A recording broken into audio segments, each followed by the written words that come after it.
शैतानिर्रजीम बिस्मिल्लाहिर्रहमानिर्रहीम। अस्सलाम वालेकुम व्यूअर्स, मैं हूं शफकात अहमद और आप देख रहे हैं education for you. Country of the world series को कंटिन्यू करते हुए आज जिस मुल्क की सैर करेंगे या जिस मुल्क के बारे में पढ़ेंगे वो है नीदरलैंड। वीडियो की जानिब बढ़ने से पहले आपसे गुजारिश है कि अगर अभी तक आपने हमारे चैनल को सब्सक्राइब नहीं किया तो पहले हमारे चैनल को सब्सक्राइब कर लें और बेल आइकन को भी प्रेस कर दें ताकि इस तरह की इन्फॉर्मेटिव वीडियोज़ आपको बर वक्त मिलती रहें। तो चलो दोस्तों स्टार्ट करते हैं। नीदरलैंड, सबसे पहले नीदरलैंड को मैप में देखते हैं कि नीदरलैंड कहाँ पर वाक़ है। तो ये यूरोप में वाक़ है और यूरोप के मगरब में वाक़ है और ये अपना जो बॉर्डर है वो सिर्फ दो मुल्कों के साथ शेयर करता है। एक बेल्जियम के साथ अपना बॉर्डर शेयर करता है और दूसरा जर्मनी के साथ अपना बॉर्डर शेयर करता है। और जर्मनी का जो कैपिटल है वो बर्लिन है और बेल्जियम का जो कैपिटल है वो ब्रसल। इसके नॉर्थ में एक समंदर लगता है जिसे नॉर्थ सी बोलते हैं। नीदरलैंड इज ए कंट्री, तो ये एक मुल्क है जो कि वेस्टर्न यूरोप में वाक़ है और इसके 12 सूबे हैं और इसकी जो ऑफिशियल जुबान है वो डच है। डच को हम वलंदेजी बोलते हैं और इनके जो लोग हैं नीदरलैंड के उनको भी हम डच बोलते हैं।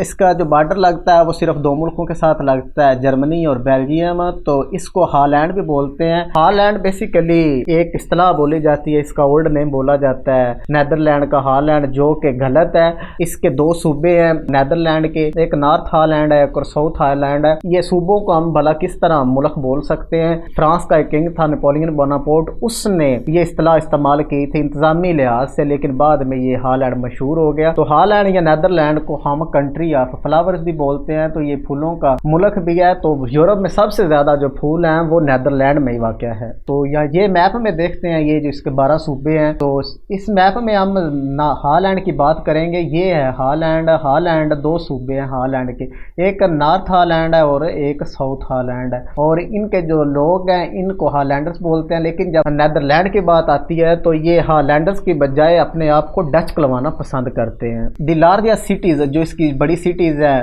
नीदरलैंड की, वो एम्स्टर्डम इसकी सबसे बड़ी सिटी है, रोटरडैम दूसरी बड़ी सिटी है और इसके बाद हेग इसकी सिटी है और जो कि मशहूर भी है। एम्स्टर्डम इसकी सबसे बड़ी सिटी भी है और मुल्क का कैपिटल भी है। The Hague hold the seat of the states general and cabinet and supreme court. Supreme court यानी मुल्क की जो सबसे बड़ी अदालत है। इसके बाद जो कैबिनेट है, स्टेट जनरल है, उनकी जो दफातर है वो द हेग में ही वाक़ है। The port Rotterdam, port Rotterdam, port का मतलब होता है बंदरगाह। तो रोटरडैम जो बंदरगाह है, busiest sea port in Europe. तो ये यूरोप की बिजीएस्ट यानी मसरूफ तरीन बंदरगाह है और ये तीसरी मसरूफ तरीन बंदरगाह है दुनिया की ईस्ट एशिया यानी कि चाइना की जो बंदरगाह है शंघाई, वो दुनिया की मशहूर तरीन बंदरगाह है। उसके बाद जो मसरूफ बंदरगाह है वो सिंगापुर की बंदरगाह है और ये शंघाई और सिंगापुर की बंदरगाह के बाद तीसरी मसरूफ तरीन बंदरगाह है। एम्स्टर्डम का एयरपोर्ट है शीपोल एयरपोर्ट, उसको बोलते हैं busiest airport in Netherland and the third busiest in Europe.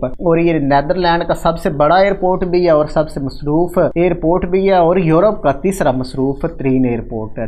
Becoming the world's first country to legalize same sex marriage. 2001 में इन्होंने एक बिल के थ्रू ये जो जायज करार दिया था सेम मैरिज सेक्स को, यानी औरत औरत से शादी कर सकती है और मर्द मर्द से शादी कर सकता है। तो ये पहला मुल्क बना था जिन्होंने जायज करार दिया था सेम सेक्स मैरिज को 2001 में। It's mixed market advanced economy had the 13 highest per capita income globally. तो इनकी जो पर कैपिटा इनकम है वो दुनिया में 13वें नंबर पर ये मुल्क रखता है। The Netherlands rank among the highest international indexes. जो दुनिया के इंटरनेशनल इंडेक्सेस की रिपोर्ट होती है उनमें हमेशा ये अव्वल नंबरों में होता है नीदरलैंड। जैसा कि प्रेस फ्रीडम की जो रिपोर्ट है उसमें ये काफी ज्यादा अच्छे होते हैं। इकोनॉमिक फ्रीडम में भी नीदरलैंड हमेशा पहले नंबरों में आता है। Human development index, quality of life Netherland के लोगों की काफी बेहतर है। इसके साथ साथ लाइफ एक्सपेक्टेंसी भी काफी बेहतर है और जो कि 80 से अबव है। एज वेल हैप्पीनेस, इनकी जो हैप्पीनेस दुनिया की रिपोर्ट है उसमें भी ये हमेशा पहले नंबरों पर आता है। 2019 के मुताबिक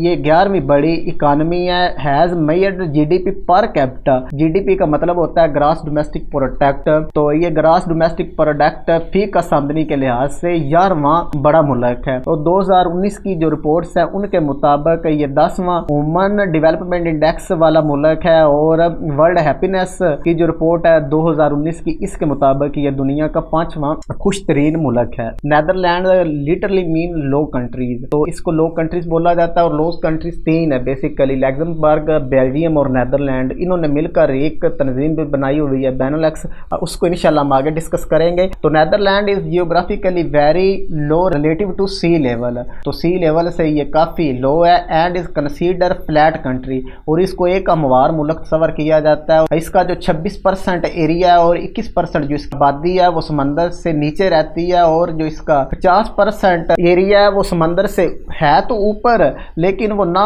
होने के बराबर ऊपर है, जस्ट कितना 1 मीटर समंदर से ऊपर है। इसकी जो पॉपुलेशन है 17.4 मिलियन इसकी पॉपुलेशन है। All living with in total area, जो इसका टोटल एरिया है वो 41,800 मुरब्बा किलोमीटर है। Netherland is 12th most densely populated country in the world, तो ये दुनिया में 12वां गुंजान तरीन मुल्क है। And second most densely populated country in European union, तो यूरोपियन यूनियन का ये दूसरा गुंजान आबाद मुल्क है। और यूरोपियन यूनियन के अगर पहले गुंजान आबाद मुल्क की बात की जाए तो वो स्पेन है, और दूसरे नंबर पर द नेदरलैंड आता है। और फी मुरब्बा किलोमीटर में नेदरलैंड में जितने लोग बसते हैं वो 521 लोग हैं। The Olympics flame was lit for the first time at the Amsterdam stadium in 1928, तो 1928 में जो ओलंपिक का फ्लेम जलाया गया था वो सबसे पहले एम्स्टर्डम में जलाया गया था। The country is founding member of EU, European union की ये फाउंडिंग मेंबर है। यूरोजोन की फाउंडिंग मेंबर है, 10 की फाउंडिंग मेंबर है। उसके बाद NATO North Atlantic treaty organization जिसकी बुनियाद रखी गई थी 1949 में और जिसका हेडक्वार्टर ब्रसल में है, इसका भी फाउंडिंग मेंबर है। और OECD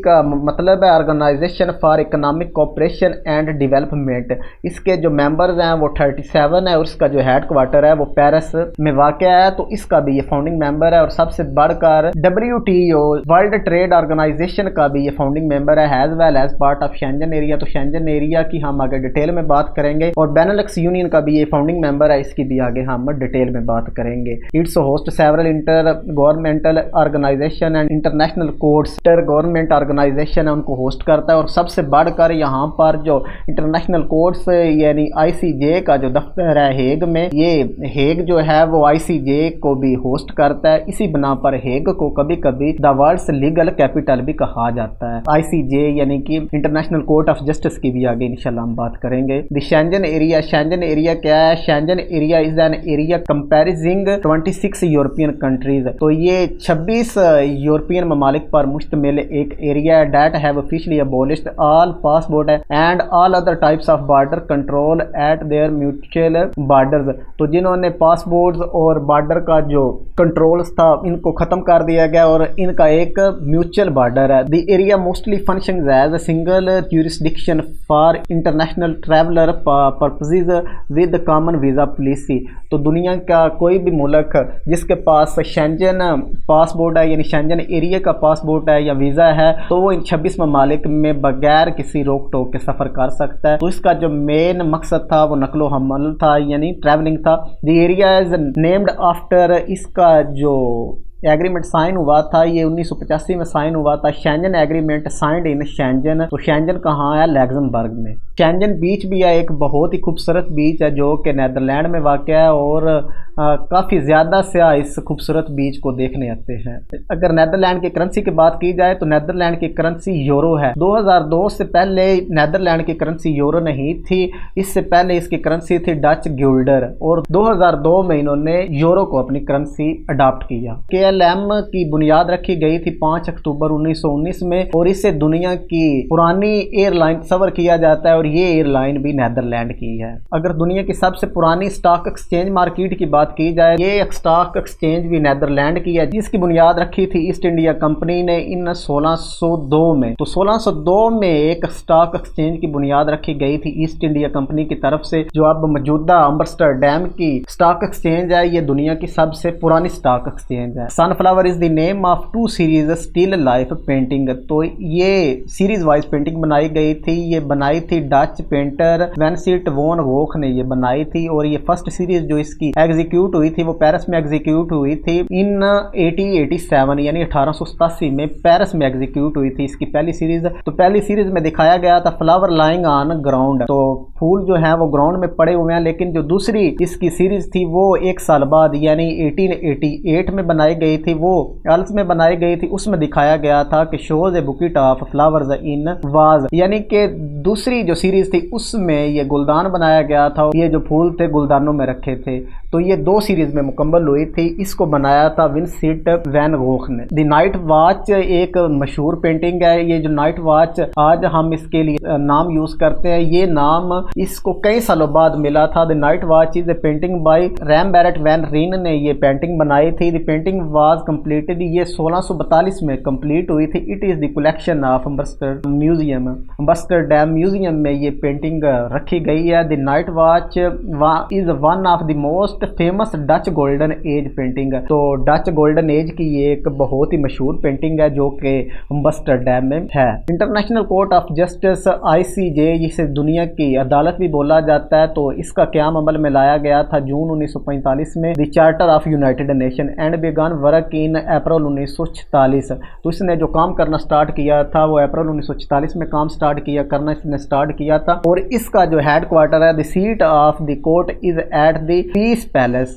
तो पीस पैलेस में इसकी सीट है और पीस पैलेस द हेग में वाक़या है। और हेग कहाँ है? नेदरलैंड, यानी कि international court of justice the Hague यानी नेदरलैंड में वाक़या है। तो of the 6 principal organs of United Nation, तो यूनाइटेड नेशन के 6 प्रिंसिपल ऑर्गन है। It is the only one not located in New York. तो न्यूयॉर्क जो कि यूनाइटेड स्टेट ऑफ अमेरिका की सबसे बड़ी सिटी है। तो यूनाइटेड नेशन के जो 5 ऑर्गन है वो न्यूयॉर्क में है और सिर्फ एक ऑर्गन जो कि इंटरनेशनल कोर्ट ऑफ जस्टिस है वो दी हेग में यानी नेदरलैंड में वाक़या है। Organization for prohibition of chemical weapon, जिसे OPCW भी कहा जाता है, इसको इन्फोर्स किया गया था 29 अप्रैल 1997 और इसके जो मेंबर्स की तादाद है वो 193 है और इसका जो हेड क्वार्टर है वो भी हेग में है। Greenpeace is an non government environmental organisation और ग्रीन पीस की बुनियाद रखी गई थी 1971 में और इसका हेड क्वार्टर अम्बर्सडैम में वाक़या है। ग्रीन पीस का जो मोटो है, ensure the ability of the earth to nature life in all its diversity. अगर लो कंट्रीज की बात की जाए तो लोस कंट्रीज क्या हैं? तो low countries also called Benelux countries. तो लोस कंट्रीज को बेनेलुक्स कंट्रीज भी कहा जाता है और ये कोस्टल यानी कि साहिल पर वाक़या है नॉर्थ वेस्टर्न यूरोप, और ये नॉर्थ वेस्टर्न यूरोप के साहिल पर वाक़या है। और बेनेलक्स, ये जो लोअर कंट्रीज हैं मिलकर बेनेलक्स यूनियन बनाती हैं, तो इनको कभी कभी हम बेनेलक्स भी कहा जाता है। तो ये एक पॉलिटिकल और economic union farming international inter governmental cooperation of 3 neighbouring state in western Europe. तो मगरब यूरोप की ये 3 कंट्रीज है, ये मिलकर पॉलिटिकल और इकोनॉमिक यूनियन बनाती हैं। पॉलिटिकल का मतलब क्या होता है? यानी कि अगर इन्होंने कोई फैसला करना हो तो दुनिया के सामने अगर कोई अपना फैसला रखना हो, यानी कि अगर वोटिंग करनी हो यूनाइटेड नेशन में, तो वहाँ पर ये तीनों मिलकर वोटिंग करती हैं।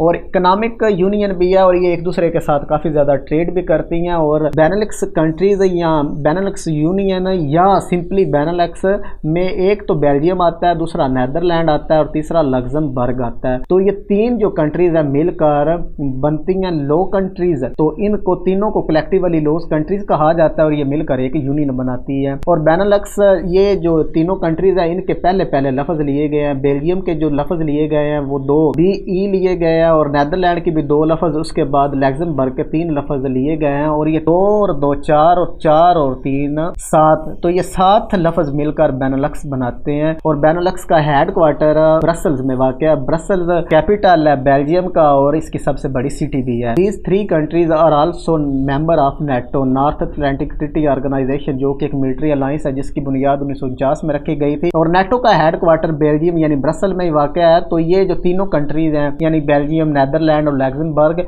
ये नेटो के भी मेंबर हैं। तो ये इनका मैप है, ये नेदरलैंड है और ये बेल्जियम है और ये लग्जमबर्ग है और ये तीनों मिलकर बेनेलक्स कंट्री या बेनेलक्स यूनियन बनाती हैं। तो यही था आज का हमारा लेक्चर। उम्मीद है आपको हमारी वीडियो पसंद आई होगी। एक वीडियो में हम नेदरलैंड के बारे में जितना कवर कर सकते थे हमने कवर किया और यकीनन बहुत सी चीज़ें रह गई होंगी। तो नई वीडियो के साथ अल्लाह हाफिज़।